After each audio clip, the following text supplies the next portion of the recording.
57 জন সেনা কর্মকর্তার হত্যার দায়ে শেখ হাসিনা কমপক্ষে 57 বার ফাঁসি।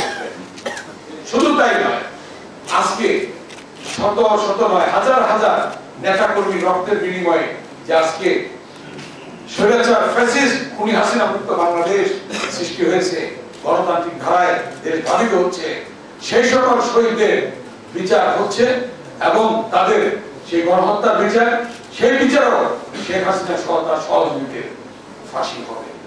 এবং এই বাংলাদেশে খুনি ফ্যাসিস্ট শেখ হাসিনা আর কখনো আসার কোন সুযোগ নেই, আসতে পারবে না। তার বিচার হবে, তাকে বিচার সম্মুখীন হতে হবে।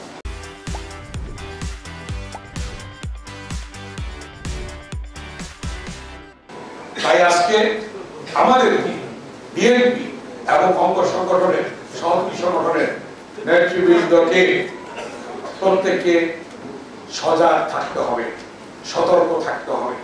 ষড়যন্ত্র কিন্তু শেষ হয়নি, ষড়যন্ত্র চলছে, ষড়যন্ত্র হবে। তার মধ্য দিয়ে বিএনপি এবং অঙ্গ সহযোগী সংগঠনকে সকলকে ঐক্যবদ্ধভাবে কাজ করতে হবে। যে কথাটি বিএনপির ভারপ্রাপ্ত চেয়ারম্যান জনাব তারেক রহমান বারবার বলেছেন, ঐক্য ঐক্য ঐক্য, ঐক্যের কোনো বিকল্প নেই। আমরা যদি ঐক্যবদ্ধ থাকি তাহলে ইনশাআল্লাহ আমরা আমাদের চূড়ান্ত লক্ষ্যে পৌঁছতে পারবো।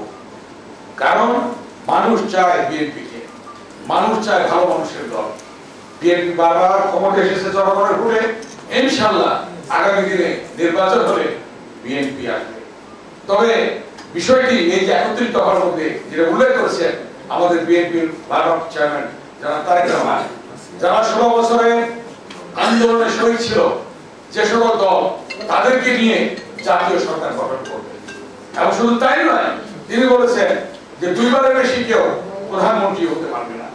এটা তার বড় মনের পরিচয়, এটা বলেছেন।